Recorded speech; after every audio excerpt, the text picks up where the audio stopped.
And this is the agenda for today. We will focus on automation, and we will do a walkthrough in Business Central to go through a lot of information today. We will talk about ExFlow vendor setup, ExFlow approval rules, and ExFlow setup. And then we will look at scenarios. So I will combine things that we have learned from the previous sessions during like functions and so on, together with what we will talk about today in the scenarios. And then we will end with Q&A in the end.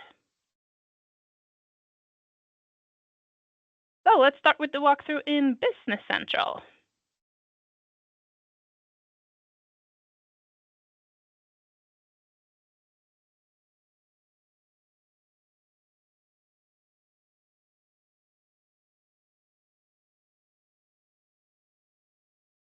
There are a lot of different settings to work with to streamline and automate your work in ExFlow. And today we will go through how you can set settings at vendor level, how you can work with settings linked to approval rules, and also settings on the whole for ExFlow under ExFlow Setup.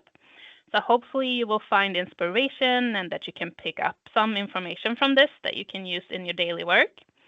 And a tip is to start small.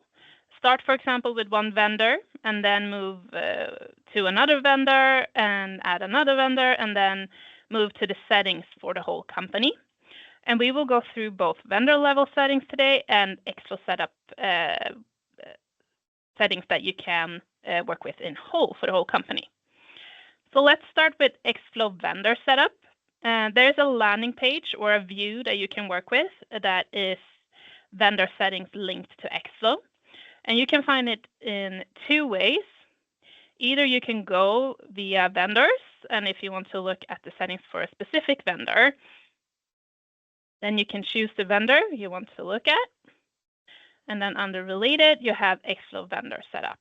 And then you get the information regarding this vendor. Or you can search. So you can search for ExFlow vendor setup. And when you do this, you get a view for all of the vendors that you have added some settings for. So here on the first page, you can see specific settings, and you can even edit the list here. And this is only for approval rules, predefined account, and ExFlow purchase code. But then you can go further on each vendor as well. So let's say we want to look at this vendor. And let's go through some of the settings that you can use here. So for example, under general here, we have approval rule. So if you want a fixed approval flow and know that there will always be this approval flow and rule when you receive documents from this vendor, then you can choose a rule here. And good to know is that this avoids a dynamic approval flow if you choose one here. So it's good to know that if you work with dynamic flows, it will not be dynamic anymore if you choose to rule here just for this vendor then. And then we have predefined account. So if you want to work with something that we call like dummy accounts or predefined accounts, or know that it should always be this account with this vendor, then you can set one here. And then we have also ExFlow purchase codes. So we went through the feature in the previous part, in part 2. So if you know, for example, that it should always be split into one or more accounts per line, like in a certain way, then you can add a purchase code here. So do you remember in the last session in the import journal, you can click on something called save coding to vendor. Then this is where the purchase code is added. So you can find it here when you do that. And then we also have something called verify changes done automatically. So if you activate this, there will be a job running in the background that automatically checks documents in approval status from this vendor, which means that if a document is fully approved and no changes have been made to it, then you do not need to click on verify changes manually in approval status. This will do it for you. And the status will end up as ready to be posted automatically then. And here you put if you want it to run, and then you choose if it should be from ExFlow Setup, the setting, or no or yes for this vendor. And we will go through ExFlow Setup settings a little bit later. Under document creation checks here, we have something called automatically create documents. So in the import journal, if there are no warnings or errors to a document, then the document will be created automatically from this vendor and be sent out for approval. We also have something called check references.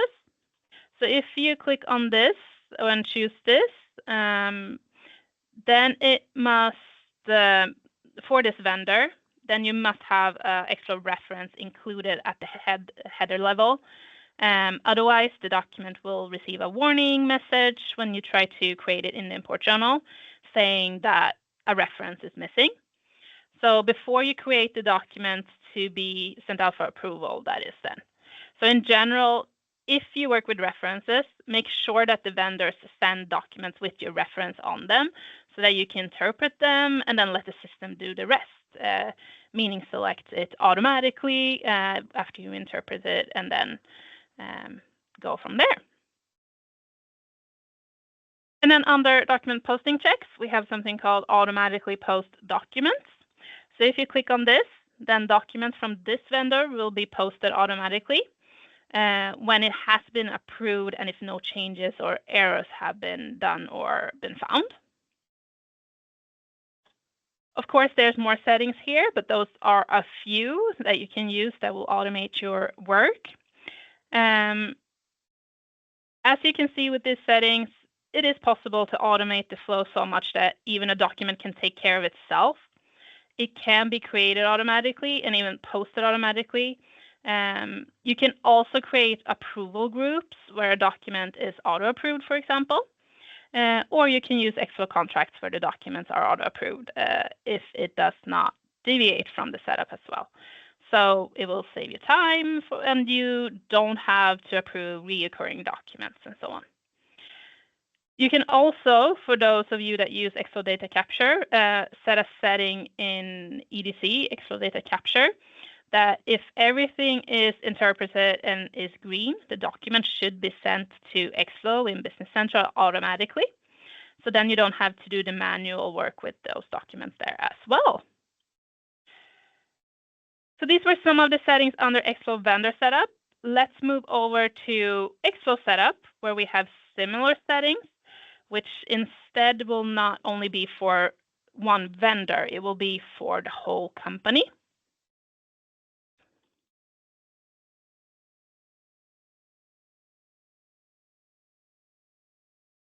So let's start up here on the general. First, we have predefined accounts. So if you set one here, then a line will be created on incoming documents in the import journal with this account. This is overlooked if you set another predefined account on or at vendor level. We also have ExFlow purchase codes. So it applies the same as for predefined account above. Also, it is overlooked if you set another purchase code on the vendor level. If you work with first approvers, you need to activate a setting here under ExFlow Setup. Under here, it's called Copy First Approver in the Approval Flow. So if you choose this, you choose whether it should be never, if it should be for invoices only, or for all documents. And this setting can control who will be the first approver in the approval flow then. Down here under document posting checks, you will find a setting that says do not post predefined accounts. If you click in this, you will not be able to post invoices with the predefined account you set above. So it will be like a control or a check that it's not posted incorrectly, you could say. Under escalation, you can set a control, a kind of control, you can say, that can help you streamline your work. So if you want to work proactively, With, for example, overdue documents, we have a setting here under escalation where you can set a setting that makes it like a line marked red in approval status if a document has been rejected by your approvers, or if it's about to be overdue. So you can set how many days before the due date it should be marked, or on or after the due date as well if you want to. So it's over here, and it's called highlight rejected and overdue documents. And then under here you set how many days before it should be highlighted, for example. And then here under approval, you can click in a setting called always propose new approvers. And what it does is that if an approver, for example, change a cost center, ExFlow will check against the new cost center if it matches better for another approval flow, and then select that flow after the last approver who made the changes.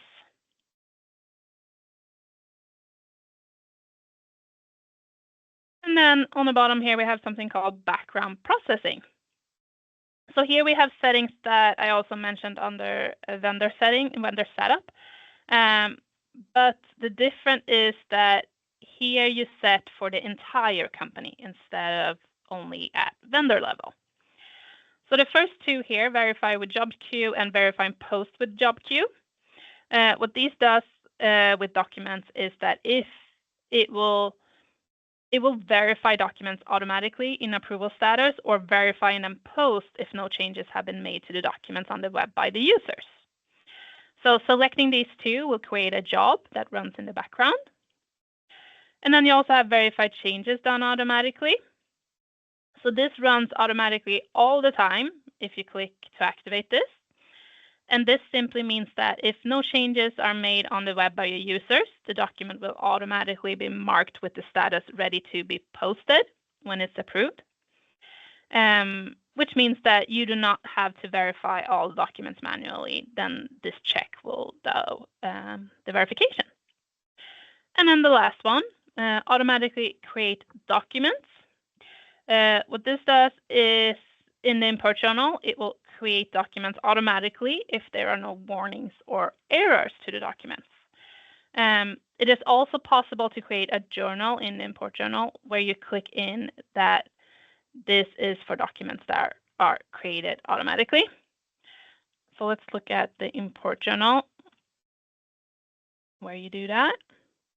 So you have a column here called automatically create documents.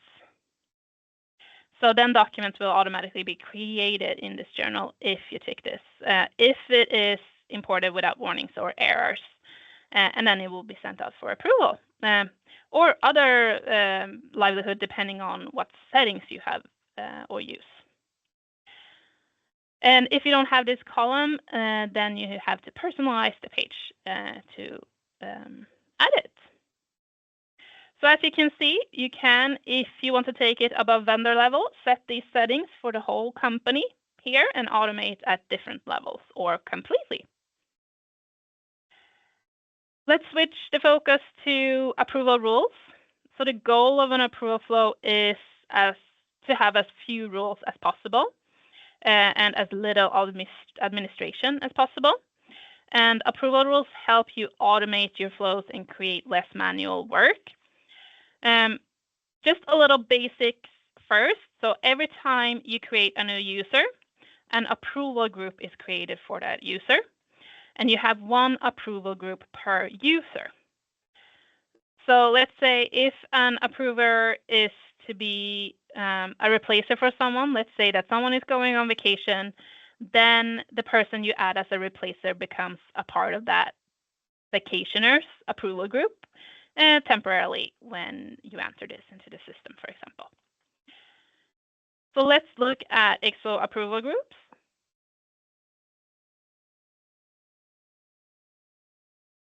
So here you have the groups. You see the names, you see the codes. And these are the ones you enter as approvers in the approval rules. Let's go to ExFlow approval rules. Let's open this one.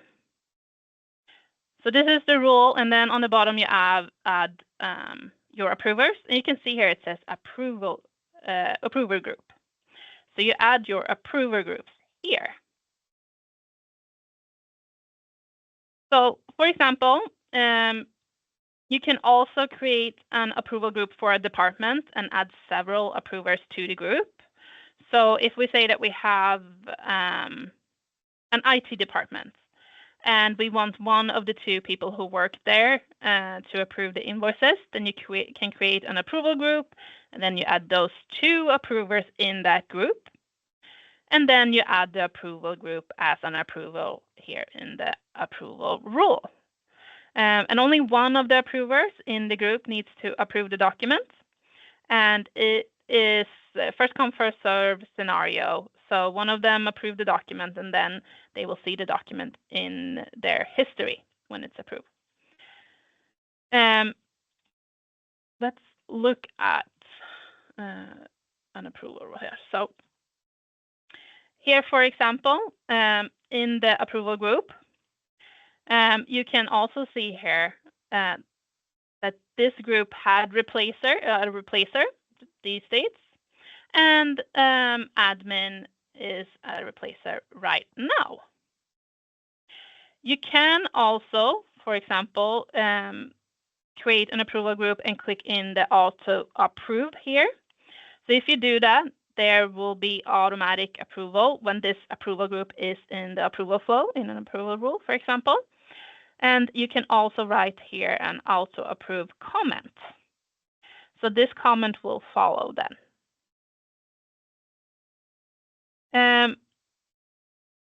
If you click on here, exclude from the web's user list, then this approval group will not be an option to choose from in the web, meaning let's say that someone in the web wants to forward an invoice to someone, then this group will not show in the list and won't be able to be forwarded to.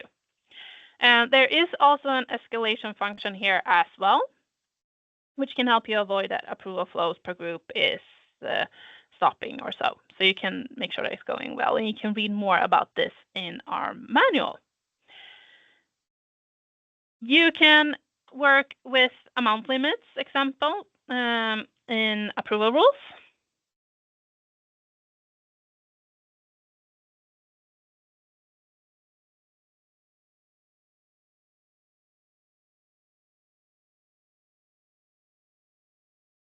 So, for example, if an approval rule has 3 approval groups, meaning approvers then in it, and then one of them must approve all documents, and one under 50,000 and one over 50,000, then you can streamline the process that they will approve depending on the amount. So if you have an approval rule there, for example, you have a CFO that does not need to approve documents under a certain amount, then you can put this in the rule. And important to remember is that at least one approver should not have any limit, because otherwise there's a risk that the approvers will not be selected in the flow depending on what amount you receive on the document. So if you, for example, have work with 4-eyes principle, then it's important to remember to set the amount limit so that it is met as well, so that there will be no extra work for you to do manually to fix it afterwards. You can set the amount at line level or at header level. The most common is the total amount, and it's this button up here called Use Total Invoice Amount that you choose then. And there, and then on the line here, you can see, for example, then that Cecilia is approving all amounts. Eric here will approve amounts that are below 50,000, and the CFO will approve amounts over 50,000. So you can work with that as well. Something completely different to save time when you need to create new approval rules.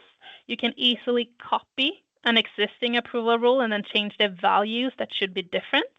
So then you click on this one, copy approval rule.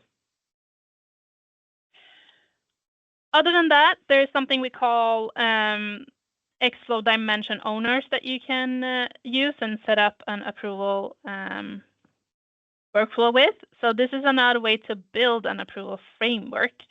It is especially useful if your approval flows are based on a combination of several dimensions. So let's say that you have like 100 stores and you have many regions, and there should be one person responsible per store or region who approves the document. Then it can be a lot of combinations that you should create approval rules for. So instead of doing that, you can, with ExFlow dimension owners, set up a single approval rule that handles all of these combinations dynamically, as the approval group does not have static members, but then dynamically retrieves approvers from the dimension owners that you can create. We have a tutorial video about this. I will send you the link later today, and we have more information in our manual as well. So with these settings, with the help of approval rules, with purchase codes, ExFlow contracts, and references, and so on, you can control and you can create automation and simplify your flows. So let's look at some examples of how you can use these settings and how you can use purchase codes and ExFlow contract and reference codes and so on. So let's start with a first example. Many of you probably have a coffee machine in your office. I have set up in this system that we have ExFlow contract set up because this is reoccurring incoming documents that does not need approval, and I wanted to make sure that we receive the correct amount of invoices with the correct amount on the invoice. And I have also set up a setting at vendor level under ExFlow vendor setup that the document should be automatically posted if everything is okay as well. This means that all documents from this vendor linked to this contract, if everything is okay, will not be sent out for approval, since with the setting that I will show you, meaning that an okay contract is not sent out for approval. And it will automatically be posted as well. So that means that you do not have to do any manual work except for the setup. And with ExFlow contract, you also then keep track of the amounts you receive and the correct number of invoices and so on. So let's take a look at this, how it's set up. So first, let's go to ExFlow contracts.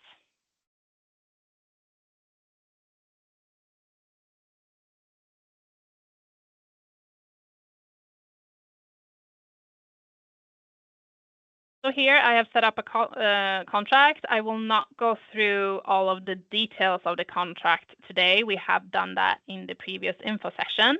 But I will show you the setting, the auto approve matched invoice. That's the one that you need to activate for it to go through the system if everything is correct. And then let's go to ExFlow vendor setup.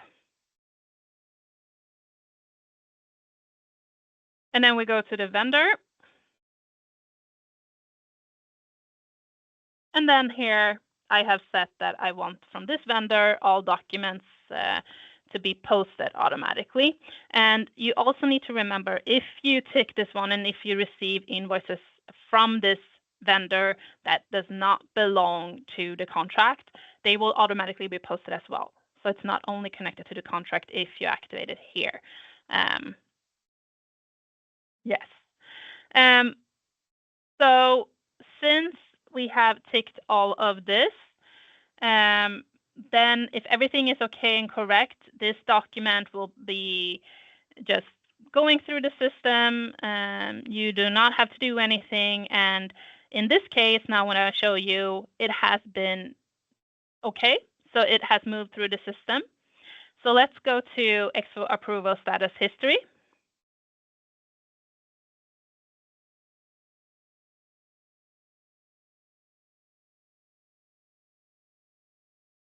Let's go through here instead.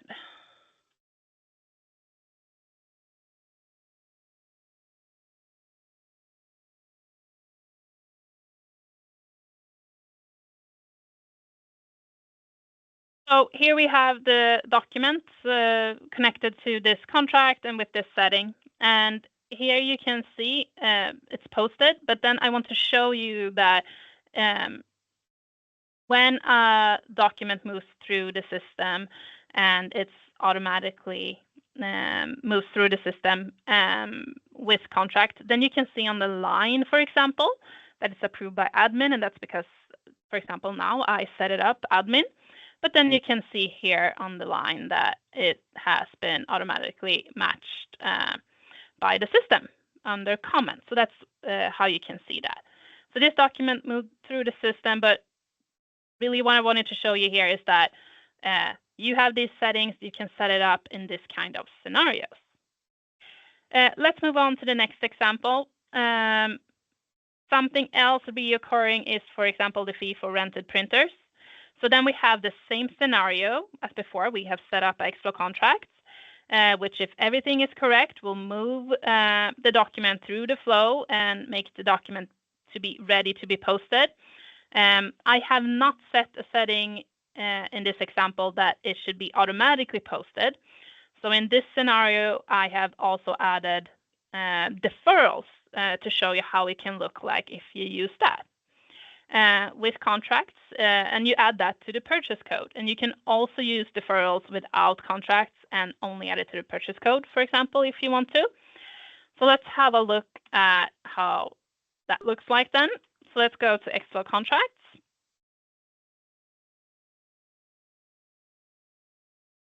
And on the contract here, I have added a purchase code. So let's have a look at the purchase code. Here you can see that I have created a few lines. And here I have added the deferral code. So it's directly on the purchase code. So now I have used the contract and the document has been created automatically and it has moved to approval status. So let's go there to have a look at the document and how it looks like if you use deferral codes.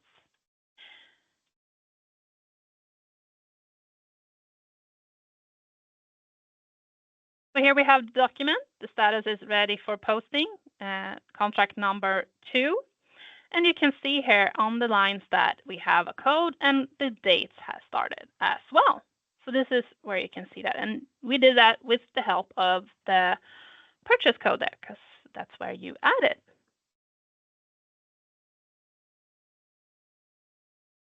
We also have a scenario with a vendor where we work with a predefined account. So in this case, a line will be created in the import journal with that predefined account when receiving document from this vendor.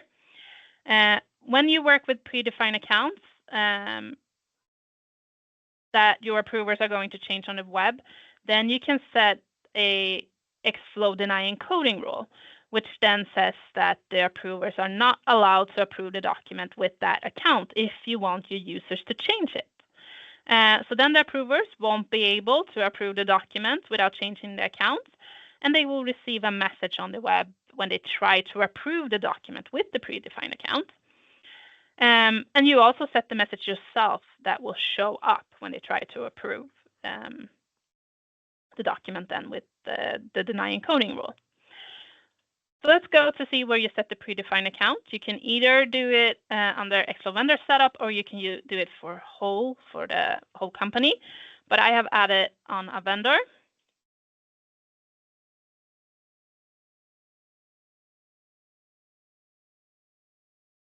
Here we have Microsoft, and under general, I have added predefined account here. So let's go to ExFlow import journal to have a look at how it can look like there.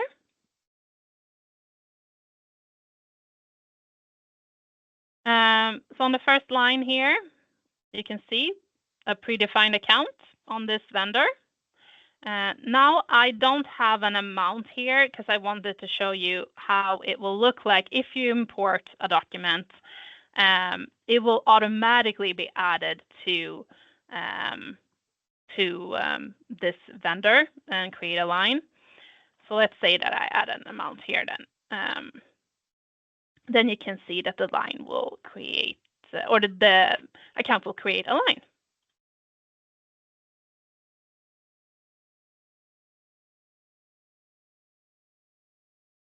And with this, I don't want the users to approve with this account. So then you have to create a ExFlow denying coding rule.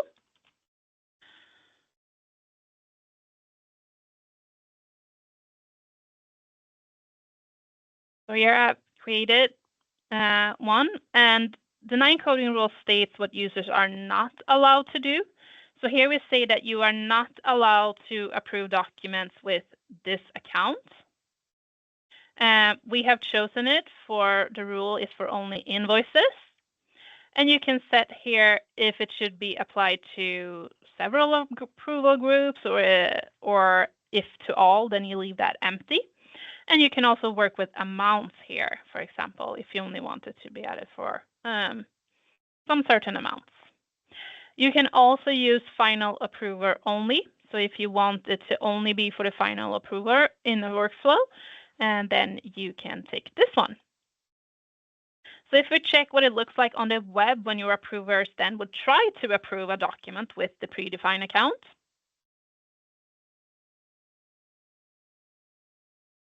Here we have an invoice. I have the predefined account here, or I have the account here. So let's say I only want to approve this then. Then I click approve. Just have to reload it because I haven't used it in a little bit. So approve. And then you can see that I get a message up here that I have to check my input. Some lines contain errors that needs to be corrected. So then you can see here on the line that I should change my account. And this is the message down here that pops up that you add to the denying coding rule. So this makes it easier in a way that you don't have to send out the document again if it's approved with a different account then with the predefined accounts. You don't have to change it manually then as well, and so on. And you can also use this in scenarios such as the approvers are not they're not being able to approve, for example, a certain amount of accounts or combinations with dimensions and so on. We then have a scenario for taxi trips. So for example, where it always should be the same manager who approves the trips, but different first approvers depending on who has taken the trip in the taxi. So then you can use the first approver function to select the right first approver in the approver flow. So first, we need to make sure that we have a first approver and that it's correct. So let's go to ExFlow reference codes. And here we have a rule for Cecilia, first approver, added here.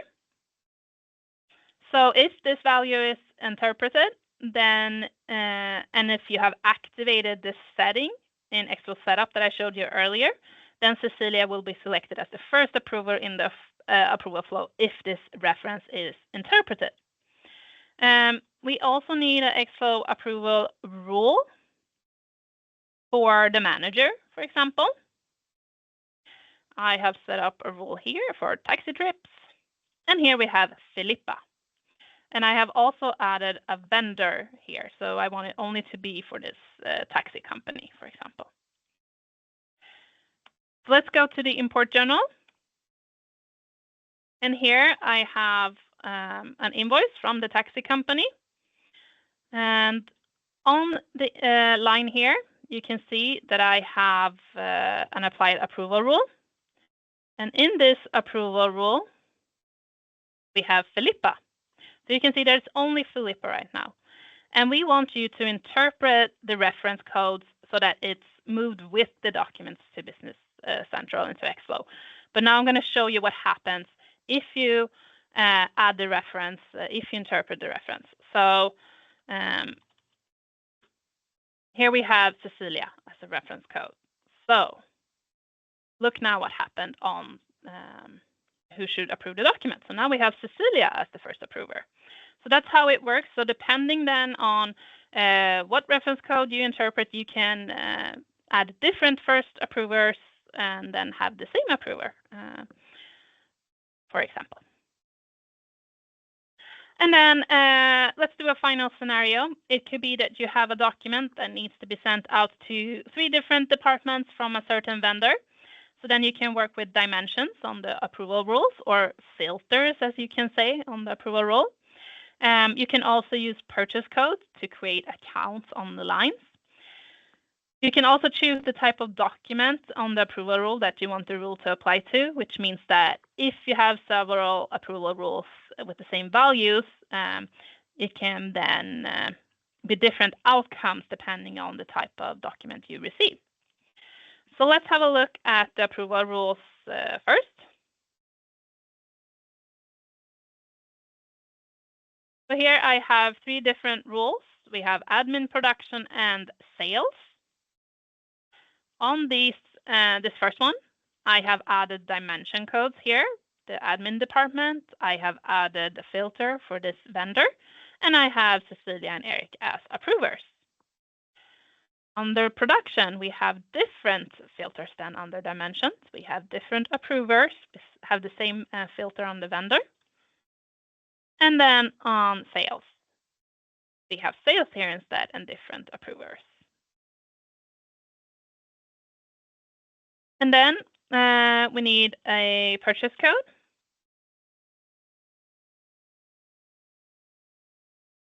I have created one here.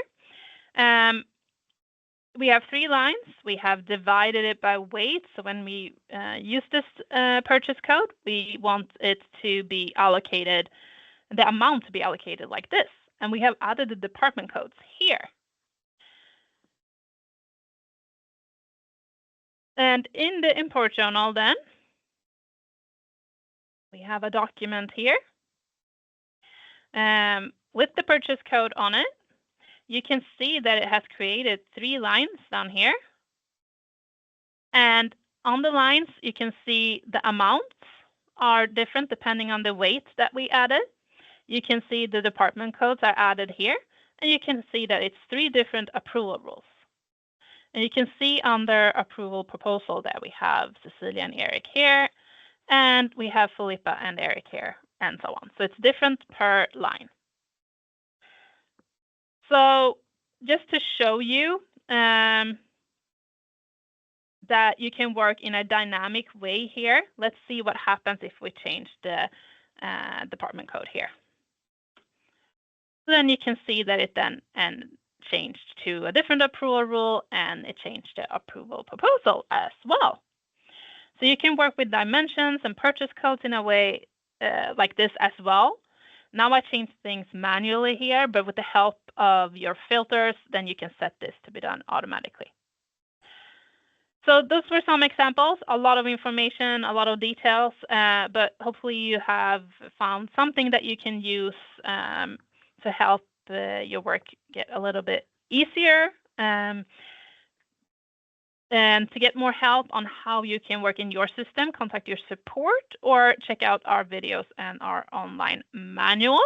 Finally, we have some different resources. I showed you this in the last 2 info sessions as well. Please use our documentation platform where you have the online manual. You can also see our release notes there, and you can also find information about our other products such as ExFlow, Sales Order, CO2 Insight, and Travel and Expense as well. We also have our video tutorials on YouTube, which is short videos where you can get a little introduction to our different functions as well. And then we have the info sessions. And regarding info sessions, this is the last one of the fall. Invites for the info sessions for the first half of 2025 will be sent out during the beginning of next year.